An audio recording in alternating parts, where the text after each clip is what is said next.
I couldn't believe what 10 incredible tricks there are with these conventional cleaning gloves and how they can help you enormously in everyday life. In this video, I go into detail and show you why you absolutely must use them for yourself. By the way, it doesn't matter whether it's a new cleaning glove or one that's already broken. You don't even have to throw it in the bin, you can use it for these tricks too. For the first trick, you should cut off the fingers. I'll show you what to do with the rest of the glove in a moment. For example, if you have a wound on your finger or have injured yourself in general, you can simply pull one of these thimbles over it. They hold better than a plaster and you don't have to worry about getting to your open wound or making sure that the plaster you put on beforehand holds better. Another thing we take advantage of with these thimbles is their elasticity. For example, if you have a tube of cream or something similar that can easily open when you're traveling, you can put one of these thimbles around it so that nothing can open and it is much better protected. Simply pack it in your suitcase or bag and you no longer have to worry about making a mess. If you have an open bottle that you don't have a lid for, or for example a wine bottle that you no longer have a cork for, you can also use a thimble like this to cover it, pull it over properly.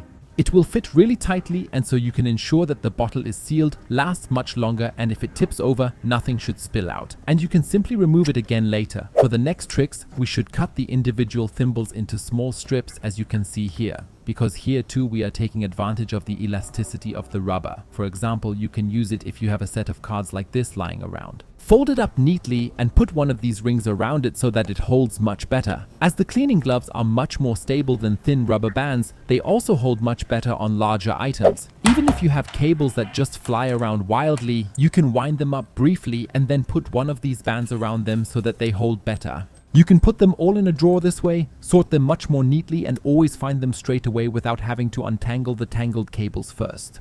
Of course, you can also use them to seal open bags. In general, there are no limits to your imagination here and you are sure to find a few things you can do with them. So let's move straight on to the next ingenious tricks. And at the end, I even have one that could actually save your life. I'm going to put another one of these fingers over a bottle of water. Now we should cut a small hole in the top here. It should only be relatively small. Because you can now use it to water plants for which you can't use a normal watering can, as far too much water will come out. As with such small plants, it is perfect for dispensing only a small amount of water at a time. But now let's move on to the rest of the glove. Because at the back here too, where you go in with your hand, we can cut the whole thing into strips to create individual sections like this. What we have created from this are rubber bands similar to the ones we cut from the fingers before, only of course they are much larger.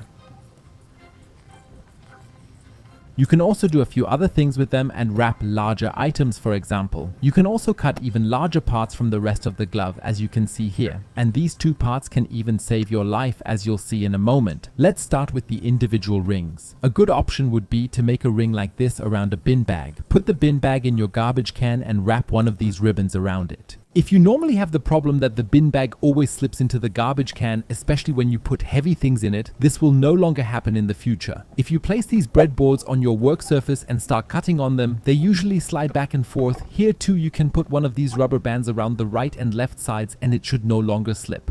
You can get an even better grip with the larger pieces, which you also simply have to place underneath, then put the breadboard back on top and it won't slip at all. But now we come to the trick that could even save your life. You've probably noticed that bath mats in the bathroom are often slippery if they don't have a non-slip base. Here too, you can simply place these two or more of the larger pieces underneath and put the mat back on top. No one will see them, but the mat will no longer slip and you won't fall if you slip on it. And if you want to know the incredible reason why you should sprinkle salt on your broom and what it does for you, then be sure to watch the video you see on the screen now. Click directly on it.